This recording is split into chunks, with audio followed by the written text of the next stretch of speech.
Well, hello there, friend. Thanks for stopping by. Thanks for hanging out. Today we're going to be installing an LCN senior swing automatic operator, a 9553 regular arm.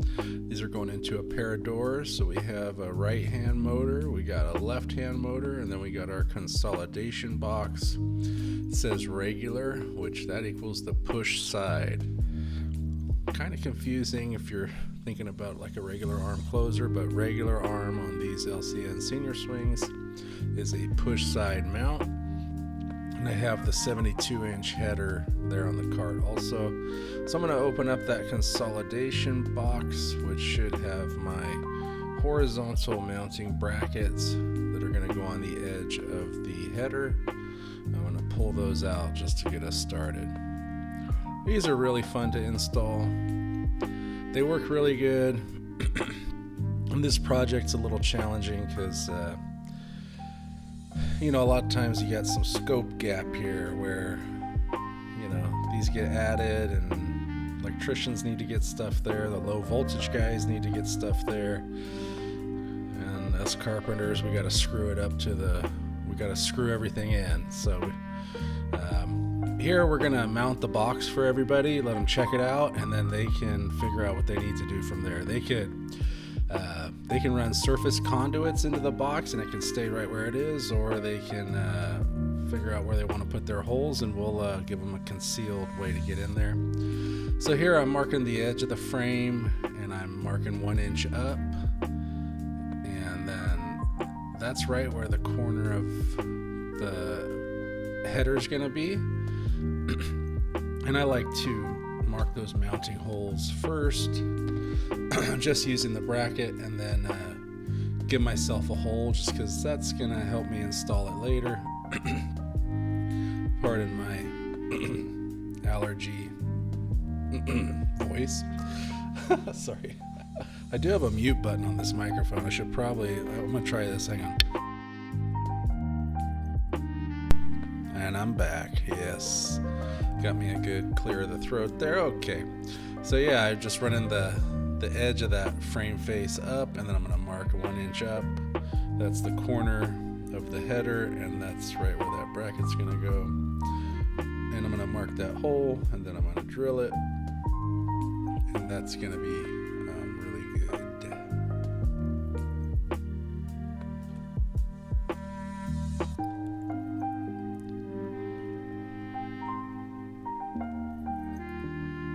Let's open up that header box.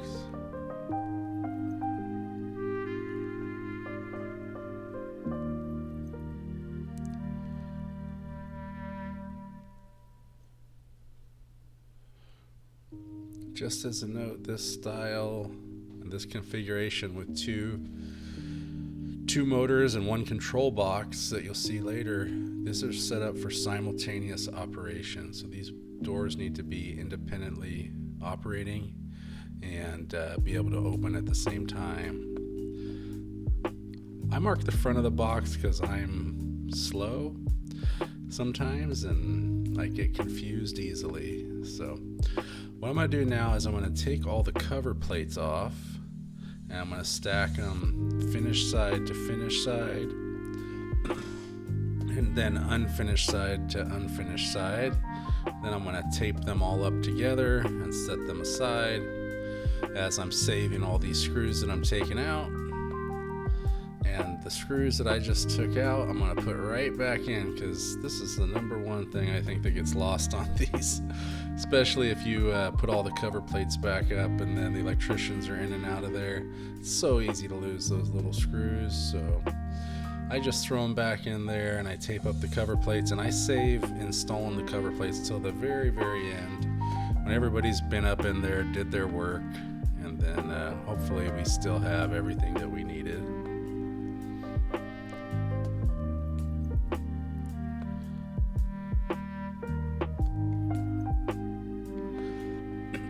And I'm going to encourage everyone, I should have done this earlier, but I'm going to encourage you to use the chapters, those video chapter locations that we have in the comments, so that you can move to the part of the video that is most relevant for what you're looking for.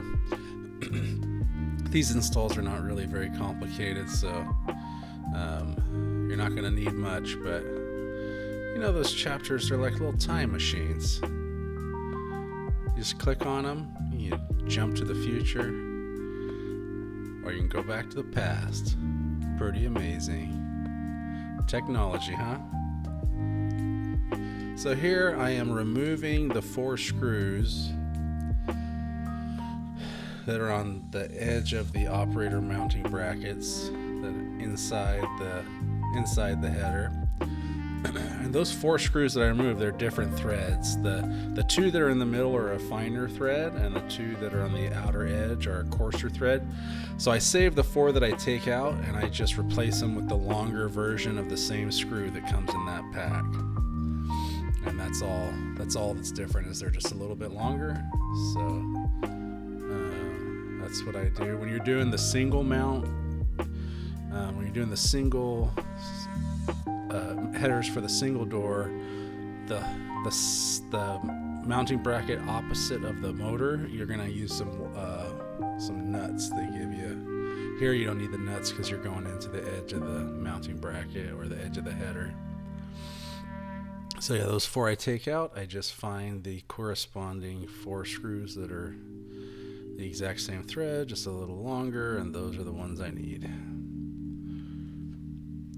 And there's little grooves on the back of that mounting bracket that, oh, who's calling me? Stu's calling me. Stu. You know, I'll talk to him because I'm going to need his help later. So we got to take care of Stu. Help him any way we can because he's going to help me out later. Alright, I think we're getting close to mounting the header, but first I'm going to preemptively run my tap into those mounting posts that are in the operator mounting brackets, because I've had those be gummed up before in the past, and as I run my tap in there, you'll see the ones that are still gummed up because from the shavings that are coming out. So it's a good idea. I like doing this first. It just saves me problems. The instructions give you instructions like you're mounting the header first empty, and then trying to mount the motors up with the header up on the frame. Oh my gosh, that's hard, man. I mount the motor down here and then just get a hand lifting it up to mount it to the frame, but because it's hard to mount down here on the bench like this. So anyway, I think I have done it up on the frame. It's no fun. So here we have the right hand motor coming out, and it's gonna go right there. I'm making marks because I need reminders. And then there we go, that way. That's the way. And then they have a bunch of cables and cords in here. They have the mounting bolts and washers. We're gonna be mounting, what do I do first here? Okay, I'm putting the washers on my bolts so I don't lose them. And I'm gonna have to put the grounding wires on first before we mount the motor. So let's see which one I do. This is the motor. This is the motor grounding cable, and that mounts to the operator mounting bracket, and then it will end up mounting to here. Well, what ends up being the bottom of the motor. It's looks like the top of the motor from this angle, but we're gonna mount that to the bottom of the motor once we pop that motor in. And then you have your main power wire. We're gonna need to ground that also first. So we're gonna mount that first, and we're gonna run that under the operator mounting bracket, and it mounts all the way over here on the edge of the header. And that screw's already there installed. You take it out, put the wire there, and then put the screw back in. Light helps.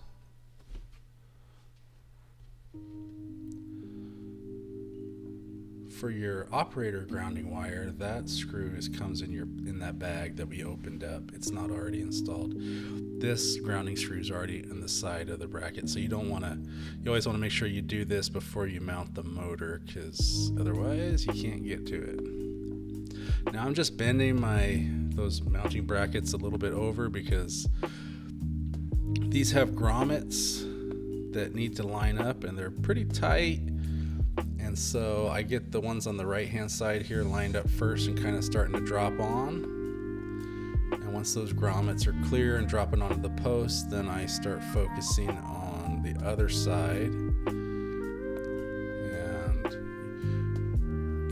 looks like the right hand side's, and now I'm starting to work on this side. Get those lined up and dropped on. You don't want to try to smash these or force these, because otherwise those grommets can pop out. And then I really recommend starting these by hand, because I have cross-threaded and broke off screw here before, and then it's like, oh great, what do you do? Well, you gotta deal with it. So you don't want to cross-thread these. I think those are a 1/2 inch socket. And I believe that's probably what I'm looking for right now. Where is it? Somewhere. Is it that one? It might have been that one. Here we go. Yep. Crank those down, and because you started them by hand, nothing's cross-threaded. Super secure. And now that first grounding wire that you put in on the bracket below, you remove a screw on the motor and pop that grounding bracket onto the screw.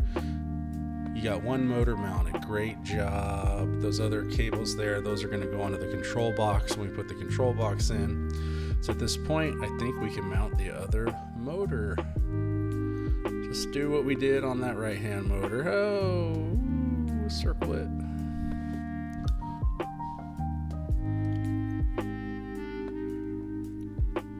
Just toss those instructions. Toss the box.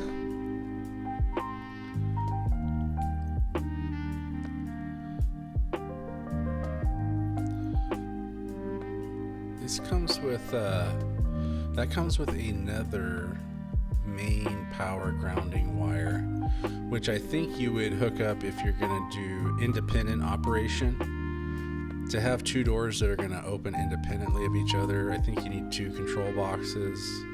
And so you don't have to, they can splice into the ground wire that's already there, but they give you another one in that another box. So there's our motor grounding wire that we just screwed to the mounting bracket. I'm gonna clear out a little space here. I think I glitched out there for a second. So I moved that bracket, getting my bolts and washers ready. I think I missed one. It stayed in there. Come on out, guy.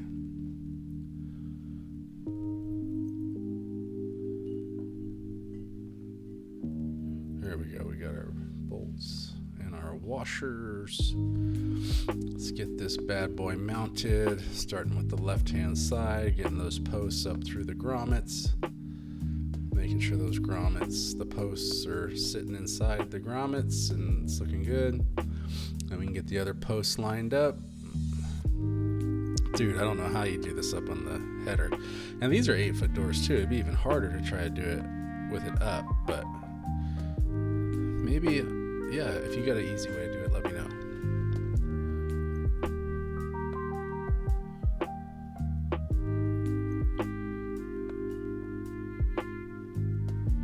So we got everything hand started. Oh, you dropped your impact.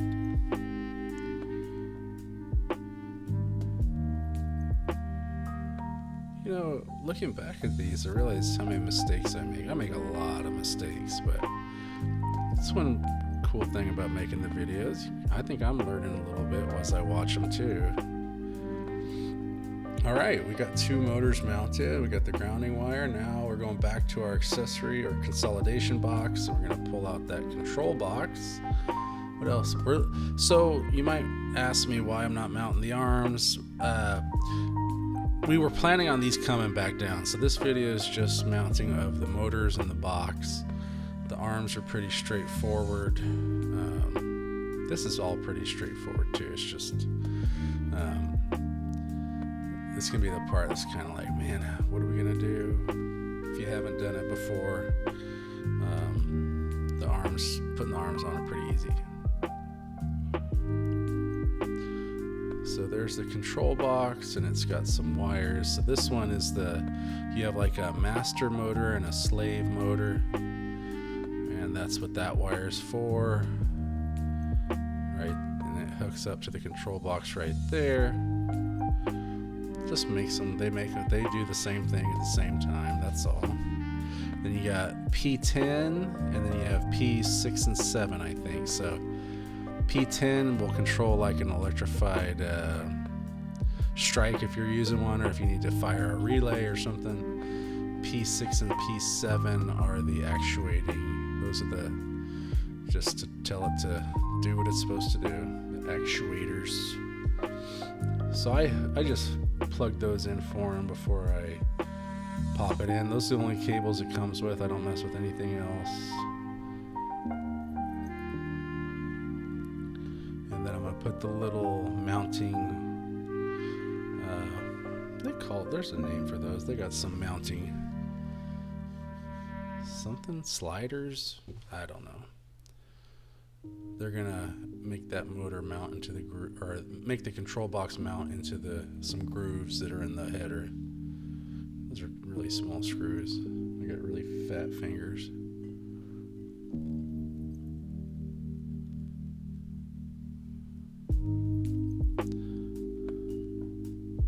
But yeah, this is there's not much more here to this than that, what we've got so far. We're gonna screw it up to the frame after this. And to help me do that, so I already have the frame prepped for the first mounting holes, and then that's going to be good. And I'm having Stu come over, and Stu's going to help me hold it up and get the first screws on each side, and then we'll finish the install from there as far as mounting the box. Hey, there's Stu. That's a good dude right there, man. In our company, he installs more he installs more hardware than anybody, man. Very productive installer.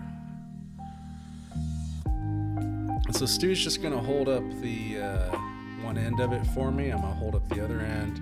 We're gonna install a screw on each side of the frame that we already prepped, and then I'll work on getting the other screws in. Let me tell you something about Stu. Okay, Stu, he has a superpower you may not be aware of. Stu, any movie he's ever seen, Stu, he can tell you the whole plot of that entire movie. I'm not saying he can tell you scene for scene, but it's pretty close, because he'll say something to me, like sometimes he'll be like, "Hey Drew, you ever seen that movie Dumb and Dumber?" And I'll be like, I kind of play along because I like to, see him do his thing. So I'll be like, "No, man, I haven't seen that. What's that one about?" And Stu will be like, "Well, there's these two friends, and they're like best buddies. And one guy's name's Lloyd, and the other guy's name's Harry. Lloyd's a limo driver, and Harry, he's a dog groomer. I don't know if that's why they named him Lloyd for limo and Harry for Harry dog trimmer, but it's Lloyd and Harry. And so anyway, they're best buddies, and one day Lloyd, he's picking up this pretty girl, take her to the airport, and he really likes her. He thinks she's really cute, and he drops her off at the airport. And then he sees her leave her suitcase at the airport. He runs in there to get it for her and try to give it back, but he misses her flight and he falls off the jetway, apparently not for the first time. But anyway, him and Harry then decide to go on a road trip to Colorado to try to get the briefcase or suitcase back to Mary. But what they don't know is that suitcase is full of money, and what Mary was doing was just doing a ransom drop for the people that kidnapped her husband. So anyway, the kidnappers are following Harry and Lloyd across the country, and also the FBI is chasing the kidnappers, and they're following everybody. This is just a glimpse of what Stu can do. If you ever see him off the clock, ask him to give you the recap of a movie. He's really good at it. Yeah, he just did the other day. He's like, hey, you ever seen that movie Scarface? And I'm like, no, what's that about? Man, he's got a memory like what is it, an elephant? Why do they say elephants have good memories? That's a good question. Okay.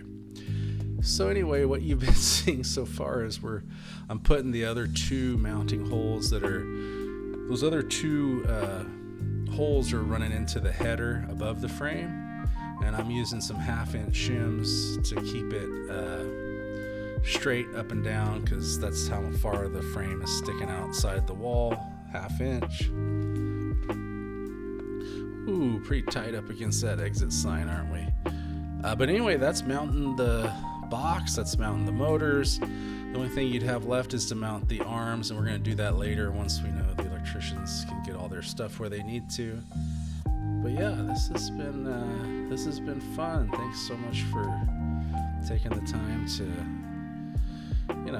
watch and man. So my impression of Stu telling you the plot of a movie is nothing like the real thing. You got to experience the real thing. It's impressive.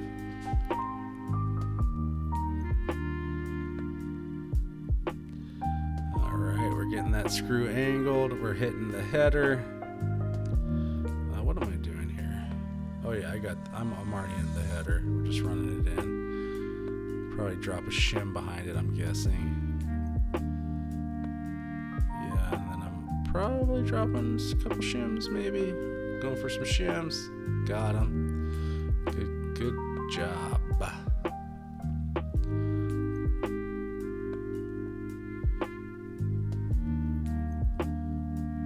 Nice. That's gonna hold it right where it needs to be. Yeah, that's it. We just installed an auto operator. Good job.